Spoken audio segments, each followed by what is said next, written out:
এটি কিন্তু গ্রামের একটি ঐতিহ্য। আপনারা পাঁচু নাপিতের গল্প অবশ্যই শুনেছেন, বলতে পারেন এই সেই পাঁচু নাপিত।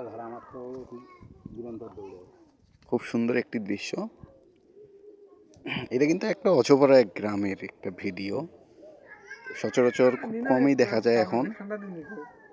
তবে এই ভিডিওতে আপনারা লক্ষ্য করেন, মুরগি যখন ডিম ফুটানোর জন্য বসে, সে কি শুধু বসেই থাকে নাকি তার খাবারের জন্য বের হতেও হয়। এখানে ডিমগুলো দেখতে পাচ্তেছেন, এগুলো কিন্তু মুরগি ফুটানোর জন্য এই ডিমগুলো কুসুমে বসে গেছে। তো মুরগিটি কিন্তু এই মুহূর্তে বের হয়ে গেছে তার আহারের জন্য। এই মাঝখানে যে মুরগিটা দেখতে পাচ্তেছেন, এটা কিন্তু ওই ডিমগুলো ফুটানোর জন্য কুসুমে বসে গেছে। তো বের হয়েছে, ও নির্দিষ্ট ভোজন করার পর সে তার নির্দিষ্ট ঠিকানায় চলে যাবে। দেখবেন ওর খাওয়া শেষ হয়ে গেলেই চলে যাবে।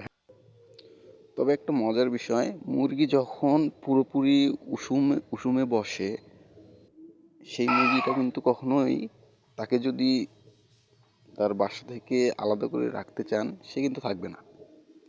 দেখেন, মুরগিটা ঠিক খাওয়া দাওয়া শেষ করে আবারও তার নির্দিষ্ট জায়গায় ঠিকই চলে যাবে।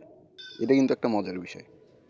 তো আমরা ইনকিউবেটরে যেভাবে বাচ্চা ফুটানোর পদ্ধতি পালন করি, এইটা আমাদের ইলেকট্রিক সিস্টেম, আমরা তো টেক কেয়ার করতে পারি না ওইভাবে, কিন্তু মুরগি কিন্তু তার নিজ দায়িত্বে এই জিনিসটা ঠিকই পালন করে। দেখেন, মুরগিটা তার নির্দিষ্ট জায়গায় ডিমগুলোর খোঁজে যাচ্ছে, কিন্তু বাসার দিকে যাচ্ছে। ঠিক তার বাসায় গিয়ে বসবে এখন, আপনারা দেখতেই পাচ্তেছেন, এই যে যাচ্ছে।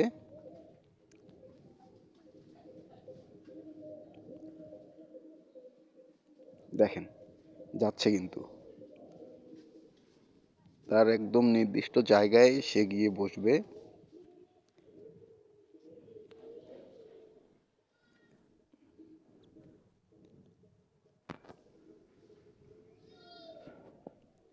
দেখেন, তার একদম নির্দিষ্ট যে জায়গাটা ছিল সেখানেই কিন্তু গিয়ে বসে গেছে।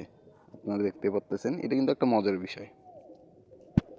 যদিও আপনারা সবাই জানেন, কিন্তু দেখারও কিছু বিষয় আছে। খুব সুন্দরভাবে তার নির্দিষ্ট জায়গায় গিয়ে বসলো।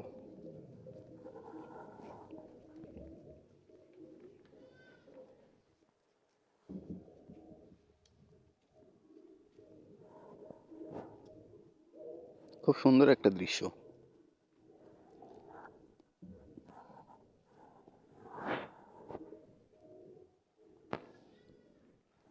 এটা কিন্তু সত্যি একটা ভালো লাগার বিষয়।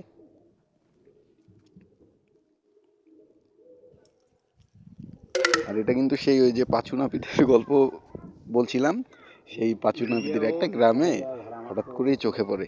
এই জিনিসটা সচরাচর এখন চোখে পড়ে না।